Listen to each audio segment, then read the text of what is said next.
esse lance de começar a entender como o cérebro funciona Sim. e tudo mais, e ver como tudo ali acontece e tal, isso invalida para você a possibilidade de uma alma, de um espírito, ou até mesmo de Deus, alguma coisa? Você é ateu e tal? Não, eu tenho uma relação excelente com Deus. É? Ele não acredita em mim, eu não acredito nele. Mas É a mesma uma que relação eu. ótima. Não, mas veja, não invalida. Mas na hora que o Davidson pegou a bola, sim. aí você apelou, não apelou? Olha, eu posso dizer pra você, foi a coisa mais próxima de um milagre que eu já testemunhei. Tá vendo? Mas, seriamente, eu tinha uma posição quando eu era mais jovem, muito militante, né? E ao longo da minha carreira, eu fui começando a entender que Deus vem daqui também, tá? Todas as criações mitológicas, todas as grandes... Eu sou adepto, para ser totalmente honesto, nesse momento da minha vida, eu sou adepto ao Great Blue Sky dos mongóis. Porque é um Deus analógico. É um Deus sem face, não é um Deus antropomórfico. Os mongóis, que é o Tendri, né? Os mongóis olhavam para o céu e eles eles cultivavam o grande azul do céu. E a missão do Gengis Khan de tentar conquistar o mundo não é porque ele era um doido, varrido, um genocida. Aqui não é. Os mongóis têm um bad rap, tá? Nós temos que corrigir a reputação. Os mongóis criaram a escola pública. Os mongóis eram governados por princesas. Os caras iam pra guerra, quem mandava no lugar eram as princesas. Os mongóis criaram coisas que você não acredita. Não havia perseguição religiosa no Império Mongol. A corte do Kublai Khan tinha judeus, muçulmanos, zoroastras, o que você... Ele fazia reuniões entre os caras para ele aprender e tomar uma decisão de quem era o Deus mais verdadeiro. Nunca tomou. Ele olhava para cima e falava, não, esse aqui é melhor. A visão dos mongóis é que eles precisavam unificar o mundo, porque o mundo existia somente sobre a luz do Great Infinite Blue Sky, do grande infinito céu azul, né? Então, é difícil se destruir essa poesia, né? É difícil você chegar e falar, não, cara, você... Né? E vem daqui. Vem daqui porque uma das coisas fundamentais da mente humana, diferente da formiga, do chimpanzé, você não vai pegar nenhum chimpanzé discutindo cosmologia. Né? A visão cosmológica do chimpanzé é vamos fazer o que importa na vida, comer, passar o DNA... A menos que você assista Planeta dos Macacos. A menos, o Planeta dos Macacos foi uma boa sacada. Mas a necessidade de você criar uma história que tem começo, fim, né? Começo, meio e fim, é inerente à lógica analógica do cérebro humano. Ele precisa ter uma explicação causal. E enquanto você não podia fazer experimentos, você não podia ter telescópio, o que tinha? Tinha o que você olhava para cima, o que você olhava ao seu redor, né? Tanto é que as pinturas rupestres lá da Capela Sistina do Paleolítico, na França e na Espanha, Lascaux, na caverna de Lascaux, Isso, as cavernas, os deuses dos caras eram os bichos, a natureza e o entorno. Não tinha uma imagem deles mesmos. Não tinha nenhum cara que pintou ele mesmo, a mulher, o filho, a amante. Não. Era a pintura do mundo natural, um mundo analógico. E é esse mundo que nós estamos perdendo. Porque as pessoas estão achando que o mundo é digital, ele não é. Ele é analógico, tá? Então, quando você fala de uma cultura, como a cultura mongol, como os islamitas, né? Porque a cultura muçulmana do século VIII, a renascença muçulmana precede a renascença italiana por 7 séculos. Os caras já sabiam que os planetas orbitavam o Sol. Os caras já sabiam que era uma elipse, não era o que o nosso grande Ptolomeu sugeriu. Eles revisaram o Ptolomeu, eles traduziram toda a obra dos gregos. Nós só lemos hoje Platão e Aristóteles porque os muçulmanos salvaram essa literatura e permitiram, na Renascença italiana, que eles voltassem a ser traduzidos para o latim. Nós tínhamos perdido tudo isso. As maiores bibliotecas da história da humanidade estavam em Bagdá, Merv, Iraque, né? Sarkand, Nishapur. Ninguém ouviu falar de Nishapur. Nishapur foi a primeira universidade do mundo. Um certo Omar Khayyam estava lá, tá? Então, quando você fala desses caras terem seus deuses, seus mitos, eu tenho uma completa visão diferente hoje, aos meus 61 anos. Eu tenho respeito pela tentativa de você criar algo, desde que seja para o bem, né? Desde que você não mate alguém por causa do seu Deus ser melhor que o meu Deus. Mas é uma criação da mente. É um pedaço de arte. Né? É como uma pirâmide. Só que é uma abstração. Você não põe a mão como na pirâmide, você põe a mão na pedra lá, mas é um produto elaborado da mente humana. Então, ele tem a sua... Você deve a ele um certo respeito, né? Entendi. Então, a ciência não precisa bater de frente. Como, por exemplo, eu já tive algumas conversas com o Richard Dawkins e aí? Ele é um ativista do ateísmo, eu né? não acredito nesse ativismo que você bate Mas de será frente, que ele né? não foi um cara que ele precisou fazer isso? Pode ser um personagem Pra também. ir pra o frente, posicionamento tipo, ir dele- pro front de Tem- batalha? Não, acho que Tem o tanto posicionamento dele é um personagem, gênio né? egoísta, né? Vamos ser honestos. Ele tem um trabalho essencial, importantíssimo Não, sim. do ponto de vista evolucionário. Genético, Tem vários, né? que Mas os o livros dele comentário, são sabe sensacionais. como é que eu vejo essa questão? Eu não vejo exatamente assim. Para mim, a gente tem uma dicotomia entre a experiência espiritual, e a experiência da narrativa religiosa, seja qual ela for. E a experiência espiritual, ela está muito arraigada no cérebro. Ela efetivamente, vamos dizer assim, ela em si, ela é independente de qualquer religião. Quase todas as religiões têm algum tipo de experiência espiritual. E aí, como você sabe muito bem, até um negócio legal para a gente comentar, é o quanto você consegue estimular as pessoas a terem experiências espirituais, seja através de práticas, ou seja através de inibição de algumas áreas específicas do Mas cérebro. eu acho que eu tenho um Enquanto a narrativa, não. Eu tenho um contraponto. A Fala. própria ciência, nossa profissão aqui, está virando uma religião.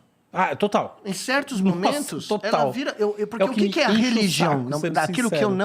aquilo que eu não compactuo. O dogma, a Exato. burocracia, a coisa rígida, a estrutura rígida, onde o pensamento criativo é coibido, onde ele não tem liberdade. Por exemplo, né, vamos supor que você encontrou a prova de que, sei lá, Maomé, ele não ouviu o anjo Gabriel em Meca. Ele ouviu um pouco mais ao sul, no Iêmen. Tá? Você encontra a prova textual, sei lá, tem uma prova arqueológica lá. Não pode, porque vai contra o dogma, né? Você não vai poder refutar o dogma. Esta é a parte da religião que eu não compactuo, mas eu vejo a minha profissão, depois de 40 anos, tendo muita gente que se comporta como bispo, como arcebispo, Eu também como vejo. papa. Caminhando pra isso, né? Sabe qual é a parte que, assim, até eu A queria saber- pandemia foi claro isso. Eu queria saber um negócio sobre o que você pensa disso, já que é para tocar num ponto assim, é o tabu dos tabus da ciência. Sim. O que você acha dos estudos feitos, publicados lá pelo pessoal de Stanford com a CIA, sobre o Uri Geller nos anos 70? Pois é, Eu assim, lembro do os Uri Geller. estudos são bem desenhados. Eu não sei qual é o truque, mas vamos lá. Se é para falar em tabu, a gente, por exemplo, tem agora tem um documentário na Netflix Você tem sobre que explicar pra galera aqui quem que é o Yuri Tá, Geller, cara. Que a galera não vai Não, sabe, Yuri mas vamos pra uma Geller. coisa mais dos dias de hoje. Tem um... Não, pô, fala do Yuri Geller. Tá, Eu Uri quero saber Geller quem é um- pô. é um- Ele era um cara ele foi ilusionista. super famoso. Esse cara aparecia no Isso Fantástico que eu ia todo falar. domingo. Ele era um passava no Fantástico todo ilusionista domingo. muito entortando famoso. colher. Assim, teve uma época, vamos lá, tem um projeto da CIA para remote viewing, que é o seguinte, na verdade não só da CIA, no mundo inteiro teve uma época que as pessoas estavam, que as agências estavam buscando esses médiums, essas pessoas com poderes supostamente sobrenaturais, Os X-Men. para tentar entender, localizar pessoas ao redor do mundo, entender como são as bases dos inimigos, etc. e Teve tal. um filme, inclusive. Né? Tem um monte, né? E aí tem... O que acontece é o seguinte, tem um determinado momento que alguns pesquisadores da Universidade de Stanford se associam à CIA para fazer um conjunto de experimentos que supostamente foram meticulosamente desenhados com o Uri Geller. E esses resultados foram publicados recentemente, porque esses dados não eram públicos. Então lá, assim, a taxa de acerto do Uri Geller é muito acima do acaso. Como entender? Ou então, por exemplo, assim, a gente pode entender assim, um puta truque. Ou ele é um mestre no truque, porque vamos dizer que os cientistas não estavam de sacanagem, mas efetivamente caíram no truque dele. Mas eu tenho uma boa história para te contar. Vai lá. Quando eu cheguei na Duke em 94, você chega no departamento, né, os caras assim, no corredor do departamento, a universidade punha da onde você veio, qual o seu PhD, onde você teve, né? Então, tinha o cara da Yale, o cara do Caltech, o cara do MIT, e tinha lá a Universidade de São Paulo, né? Aí, a primeira semana que eu tô lá, veio um cara pra mim e falou, mas em que parte da Califórnia fica a Universidade de São Paulo? Eu falei, é um pouco mais ao sul. Você vai, mas você Depois tem do uma ideia, México, vai você tem uma descendo. ideia do negócio, né? E eu, quando cheguei na Duke, eu não tinha a menor ideia que... Mas será que ele perguntou pra te sacanear ou ele não sabia Não, mesmo? não, esse cara não sabia. Esse cara era clueless, como ele ia dizer, né? Não tinha a menor noção. Ele não tinha a menor ideia se existia a América do Sul, pra você ter uma ideia. Enfim. A Duke era conhecida pelo departamento de parapsicologia. Verdade, verdade. E eu não verdade. sabia disso, eu fui descobrir quando eu cheguei lá. Era fora do campus, porque evidentemente o campus não queria... Não queria essa relação, mas era né? um baita... Na cidade só se falava do prédio onde esses caras lá entortavam colher, faziam o diabo. Bom, agora imagina eu, departamento de neurobiologia, faço um macaco controlar um robô com a mente. De repente... Quase te mando pra lá. Não, eles não me mandaram. Os caras me telefonando para eu ir lá. Você não queria fazer... Não, A apresentação, É, a apresentação, demonstração, né? pesquisa. Não, eu falei, não, tá tudo bem aqui. Tô legal. Mas você não aqui. acha que a gente tem a obrigação de investigar a fundo? Não, claro, eu acho que tem. Eu nunca vi... Eu não conheço Eu também isso nunca tudo. vi nada Eu nunca aqui. vi Mas, por nada. exemplo, eu fui minha assessor- mãe alega que, né, que é melhor que o Uri Geller. Nunca provou pra mim. Eu só sei de uma coisa. A pizza da Dona Giselda matava qualquer... Ó, Sabe aquele eu- negócio do Ninja Turtle? Que ele joga um disco que vai na testa e mata? Essa era a pizza. né? O único Eu vou poder. falar uma coisa aqui que é o tabu total nesse programa. Mas Opa. eu fiz uma assessoria pra Netflix, pra série sobre o João de Deus. E eu vi uma série de dados, de dados, assim, evidências neurológicas de pacientes, de coisas assim, que elas levantam uma sobrancelha. Não, assim mas que eu aí vou você- falar. aí você tá falando do efeito Levanta uma placebo. Não, tudo bem. Não, calma, mas peraí. Eu tô falando de paciente. Você vê o exame do paciente antes e. Bom. Levanta uma sobrancelha, eu não vou julgar nada. Eu sei o seguinte: eu entrei e saí. Eu saí mais quieto do que eu entrei. Pro João de Deus parece que não funcionou, né? Parece que não, Não, deu bem. olha, eu vou te falar, eu vi coisas ali, exame de paciente, se eu não exame me lembro- neurológico, exame oncológico, exame de paciente sério, o que eu posso fazer? Mas se eu me lembro corretamente, teve até ministro do Supremo que ia se consultar com ele, Sim, né? e que eu também não vou comentar, mas supostamente a doença, assim, Sério. não importa, mas Bom, assim, vamos dizer que assim, eu tive efetivamente acesso a dados, não só nesse caso, mas em outros casos, exame do paciente com metástase e coisas assim. Eu vi o exame, eu não sei que raios aconteceu, mas olha, esse paciente melhorou bem. Isso daí, por exemplo, eu vejo, por exemplo, essa série da Netflix com um menino, esqueci o nome dele, super novinho, que também, supostamente, ele tem uma capacidade de falar com os mortos. Como é que eu posso acreditar nisso? Eu sou o cara mais ateu que eu mesmo conheço. Não fala com morto nenhum. Mas eu sei lá o que acontece, que de mas fato as pessoas sentem... Que eu não acho que aquelas pessoas todas estão aspecto mentindo. que- Eu acho só que a gente não entende bem como é que funciona esse jogo. Não, sim, bom, tem um monte de coisa que a gente não entende, né? Você percebe? Não é claro que eu não acho que tem Dark o matter. espírito, nada disso. Mas que tem alguma coisa que a gente não entende bem, eu acho que tem. Mas você levantou um ponto que eu acho que é importante também mencionar, que o envolvimento da neurociência com coisas não muito legais também é algo que tem que ser trazido à tona, entendeu? Então, por exemplo, eu É tinha... um negócio que charlatanismo, é um negócio você tá falando? muito... Não, faz eu coisa. tinha grandes heróis dos anos 50 que eu estudei, né? Nunca conheci, mas... E que depois eu fui descobrir com os Estados Unidos que esses caras tinham se envolvido com a CIA, envolvido com outros, né? Instituições não muito kosher, né? Não, muito agradáveis, para tentar desenvolver métodos de sugestão, tortura, o escambau de bico. Então, esse é um capítulo mesmo. negro que existe, que é posto embaixo do tapete, né? Mas surgiu, foi né, tirado do armário. E é muito importante, é uma das minhas grandes objeções, porque quando eu comecei a fazer a interface cérebro-máquina, eu tive um projeto para tratar de veteranos de guerra que tinham paralisia grave, tetraplegia, né? E esse projeto veio da DARPA, mas veio da parte civil, a parte que faz pesquisa para tratamento de soldados. O que é DARPA? DARPA é a unidade de pesquisa, a instituição de pesquisa, financiadora de pesquisa das Forças Armadas Americanas.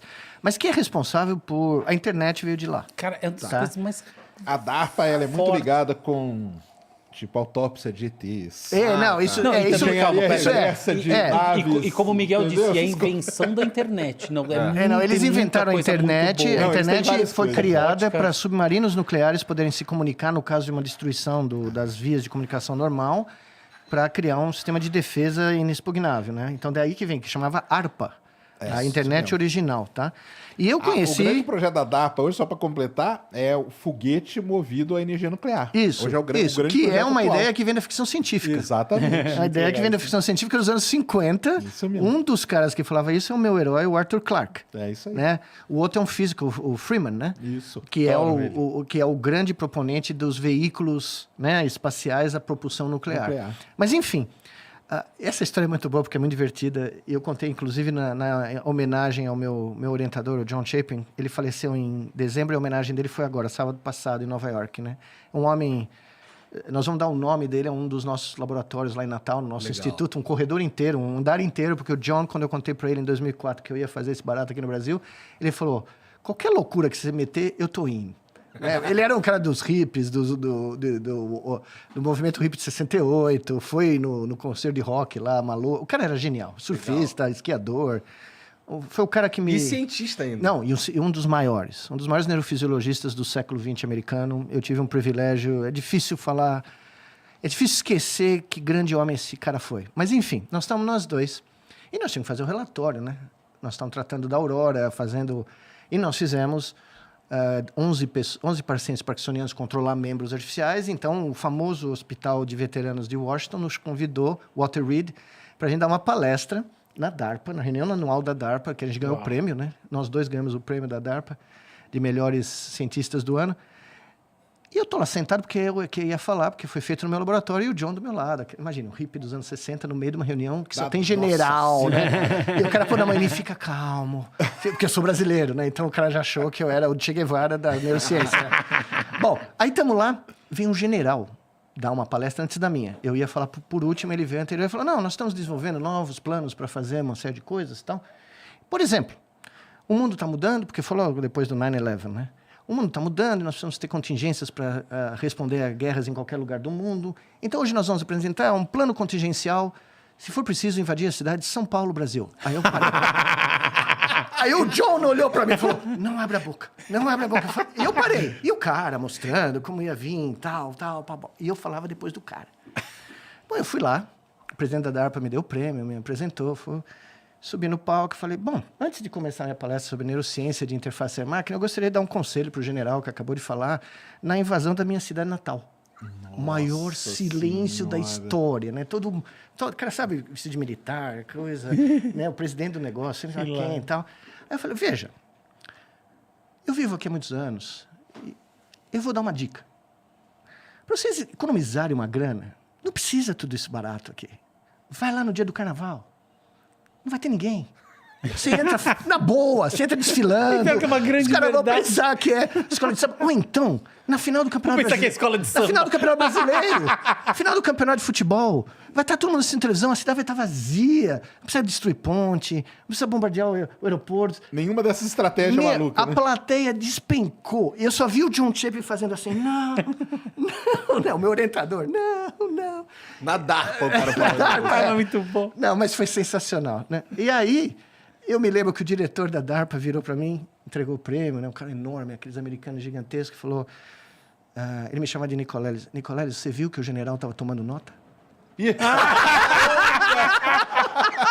Se você gostou do vídeo, não se esqueça de se inscrever no canal, deixar o seu like, comentar e compartilhar.